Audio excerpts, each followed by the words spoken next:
मनोरंजन की दुनिया बाहर से जितनी चमकदार दिखाई देती है, उसके पीछे उतना ही अकेलापन है, उतनी ही असुरक्षा है और उतना ही मानसिक दबाव भी। एक बार फिर ये बात सिद्ध हो गई है। कुमकुम भाग्य की अभिनेत्री और फिल्म छावा में काम करने वाली संचिता उगले ने आत्महत्या कर ली है। कई सारे सवाल हैं इसके पीछे। सफलता, लोकप्रियता और सोशल मीडिया की चमक के बीच कलाकारों की मानसिक स्थिति ऐसे कैसे हो जाती है? वो एक्ट्रेस जो 19 घंटे पहले अपने इंस्टाग्राम पोस्ट पर हंसती मुस्कुराती वीडियो शेयर करती है, वो 19 घंटे के भीतर कैसे जिंदगी की जंग हार जाती है? फिल्म जगत से ऐसे दर्दनाक हादसे, ऐसे दर्दनाक समाचार अक्सर आते रहे। सुशांत सिंह राजपूत का केस अभी तक हमने भूला ही नहीं है। क्या इंडस्ट्री में मानसिक स्वास्थ्य को लेकर पर्याप्त व्यवस्था नहीं है, या फिर जो चमक के पीछे का अंधेरा है वो शायद हम सब देख नहीं पाते? क्यों हंसते मुस्कुराते ये चेहरे अचानक मौत को गले लगा लेते हैं? क्या उनकी मानसिक स्थिति होती है? कैसे उनकी मनस्थिति इस तरह की बन जाती है कि वो दुनिया छोड़ने को मजबूर हो जाते हैं? ये और इस तरह के तमाम सवाल आपके जहन में आ रहे होंगे। इन्हीं सवालों का जवाब लेंगे हमारे साथ खास मेहमान, मनोचिकित्सक, साइकोलॉजिस्ट शिवानी जी जुड़ी हुई हैं। शिवानी जी, बहुत स्वागत आपका। शिवानी जी, एक दुखद खबर एक बार फिर टीवी जगत से आई है। जो ग्लैमर इंडस्ट्री है उसने फिर से एक सितारा खोया है। जब इस तरीके के मामले सामने आते हैं तो मतलब इसको कैसे वो समझा जाए? ये जो फेम होता है, ये जो प्रसिद्धि होती है, क्या इसके पीछे पीछे के जो अंधेरा है, या यूं कहें कि फेम और दिमाग का जो संतुलन है वो शायद बैलेंस नहीं हो पाता, तब इस तरीके की खबरें आती हैं? बतौर मनोचिकित्सक इस तरीके के केसेस आप कैसे देखते हैं? देखिए, बहुत सारे रीज़न्स होते हैं, everything comes at a price. जैसे अगर हम फेम वर्ल्ड की बात करें तो कांस्टेंट रिजेक्शन और अनसर्टेनिटी जो कभी-कभी जो हमारे टैलेंटेड एक्टर्स या एक्ट्रेसेस होते हैं, वो भी रिपीटेड ऑडिशंस देते हैं, फ़िल्म के कभी-कभी रोल चले जाते हैं, करियर इंस्टेबिलिटी से भी ये चीज़ें हो सकती हैं, या फिर आप पब्लिक की नज़र में इतना ज़्यादा आ जाते हैं, appearance, relationship, age, health, weight को लेके इतने ज़्यादा आपकी चॉइसेस को जज किया जाता है personally and professionally, that can also become a reason. दूसरा रीज़न ये हो सकता है कि when you have a pressure to succeed, हर किसी को जीतना है, किसी को हारना नहीं है। और हारना नहीं है। जितनी जितनी जल्दी करियर बनते हैं, उतनी जल्दी-जल्दी वो कभी-कभी गिर भी जाते हैं।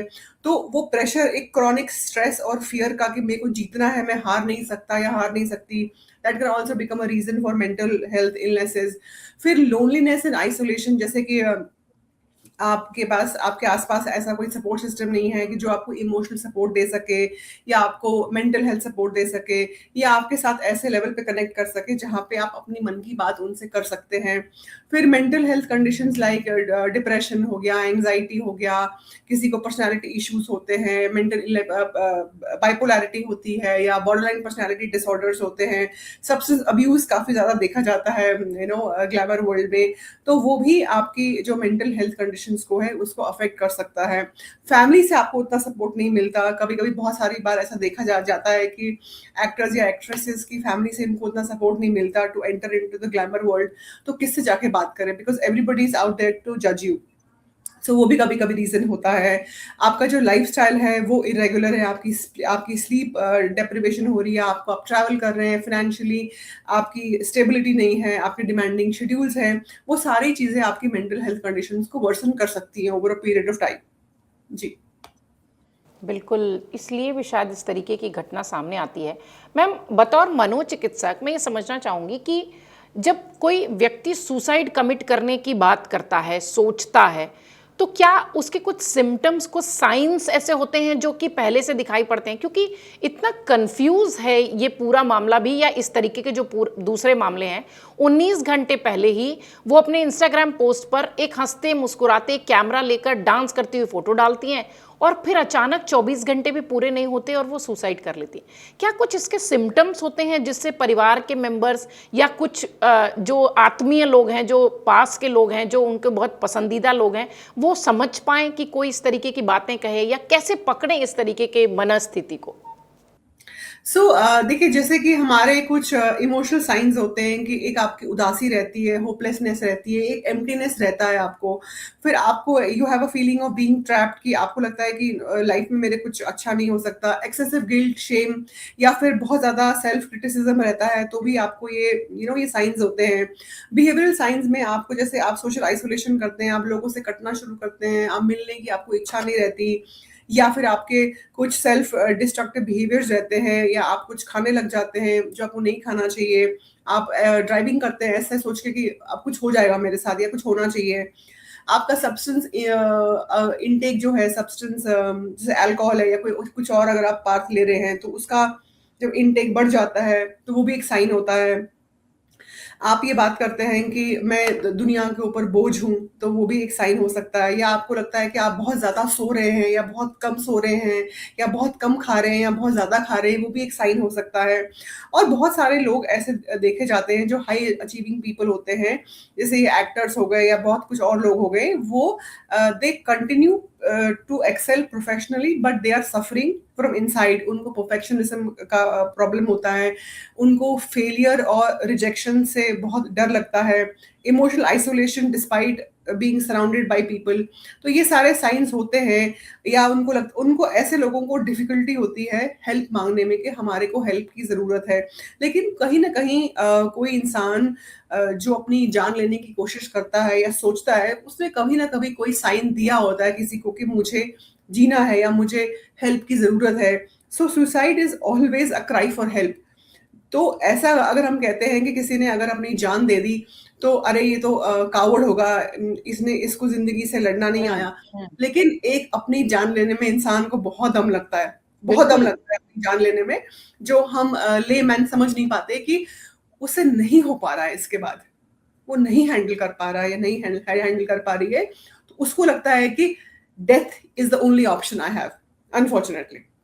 शिवानी, जिस तरीके से आप कह रही हैं कि बार बार इस तरीके के सिम्टम्स दिखते हैं उनकी बातों में, उनके जेस्चर में, उनके व्यवहार में, जिससे कि वो संकेत से हम ये पहचान सकते हैं कि वाकई में इसकी दिशा थोड़ी सी गलत जा रही है, इसकी मानसिक स्थिति थोड़ी सी गलत दिशा की ओर जा रही है। लेकिन जब हम इस तरीके के सिम्टम्स को पकड़ भी लें, या परिवार के सदस्य इस तरीके के सिम्टम्स को पकड़ भी लें, उसके बाद क्या, कैसे उस स्थिति से उस व्यक्ति को निकालना है? क्योंकि आजकल भागती दौड़ती जिंदगी में ना, मुझे ऐसा लगता है, मतलब आप तो मनोचिकित्सक हैं, मुझे ऐसा लगता है कि इस तरीके की चीजें हमने शायद अपने आसपास के लोगों में भी ये सोचना बंद कर दिया है। कोई हंसता खेलता व्यक्ति अगर किसी दिन बहुत उदास है, तो हम उसे कहते हैं कि वो उसका मैटर है ना? मतलब इस तरीके की चीजें हमारे बीच में ज्यादा हो गई है। तो अगर हम पहचान भी लें तो करें क्या? देखिए, पहली बात तो अगर आपसे कोई ये बात शेयर कर रहा है, तो हमें ये समझना चाहिए कि वो ही और she is finding you a safe space to share. Maybe उसको हेल्प चाहिए आपसे, और आप शायद वो हेल्प उसके लिए बन सकते हैं। So rather than telling him और हर कि ना पॉजिटिव सोचो, या ज़िंदगी में बहुत कुछ है, ये सब बेकार की बातें हैं, इतना ज़्यादा ड्रामेटिक होने की ज़रूरत नहीं है तुमको, या बाकियों की ज़िंदगी देखो, उनकी ज़िंदगी तुमसे ज़्यादा खराब है। तो ये जजमेंटल स्टेटमेंट्स ना देते हुए, अगर हम एक अंडरस्टैंडिंग रखें, अगर हम उस इंसान की प्रॉब्लम को फिक्स करने के बजाय उसको सुनने की कोशिश करें पहले, समझने की कोशिश करें पहले कि where is he coming from. दूसरा, उसको एनकरेज करिए कि वो हेल्प ले, ठीक है? कि वो in the form of family and friends की रूप में हेल्प ले, या फिर वो एक डॉक्टर को कंसल्ट करे, चाहे वो साइकियाट्रिस्ट हो, चाहे वो साइकोलॉजिस्ट हो, उसको उसको उसकी तरफ उसको एनकरेज करेंगे, उसकी तरफ जाए। और एक कांस्टेंट उसके साथ उसको एनकरेज करिए कि सपोर्ट सिस्टम्स को जॉइन करें, उसको एनकरेज करिए कि दोस्तों से जाके मिले, कि उसको ऐसा लगे कि धीरे-धीरे ही कैन ओपन अप। अब अनफॉर्चुनेटली एआई की दुनिया में क्या हो गया है कि everything is just 2 seconds away.